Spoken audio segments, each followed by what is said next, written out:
बहुत डिसअपॉइंटेड हैं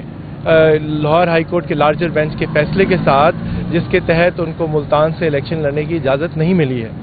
जो अभी तक हमें इस बात पता चली है, क्योंकि मुफस्सिल फैसला जो है रिटन ऑर्डर अभी तक हमारे पास नहीं है, तो जो कि मालूमात हमें पता चली हैं, जो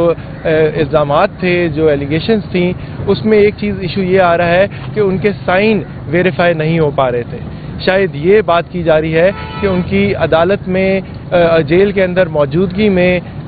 जो अगर सिग्नेचर हुए हैं तो उस पर जेल अथॉरिटीज़ की स्टैंप नहीं है। तो उस पर ये बात वाज़ेह करना बहुत लाजिम है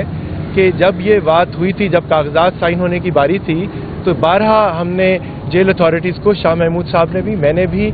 सैयद अली बुखारी साहब ने भी ये बात की जेल अथॉरिटीज़ को कि आप कागजात को स्टैंप करें। जेल अथॉरिटीज़ ने ये कहा था कि हम मजाज नहीं है कागजात स्टैम्प करने के लिए, और हमने फवाद चौधरी साहब के केस में भी हमने नोटरी को, ओथ कमिश्नर को बाहर से बुलाया है। आप अदालत से इजाज़त लें, ओथ कमिश्नर को, नोटरी को आप जेल में लेके आएँ और उसके सामने कागजात साइन कराए जाएँ। हमने बिल्कुल वही किया, अदालत में दरख्वास्त दी, अदालत ने उसकी इजाज़त दी। हमारे साथ ओथ कमिश्नर, नोटरी जो हैं वो अडियाला जेल के अंदर अदालत में मौजूद थे, और जो जेल अथॉरिटीज़ थी, और हमारे सामने शाह महमूद कुरैशी साहब ने जो अपने एक वकील महर ज़मीर हुसैन को मुल्तान से, उनको जो अटर्नी को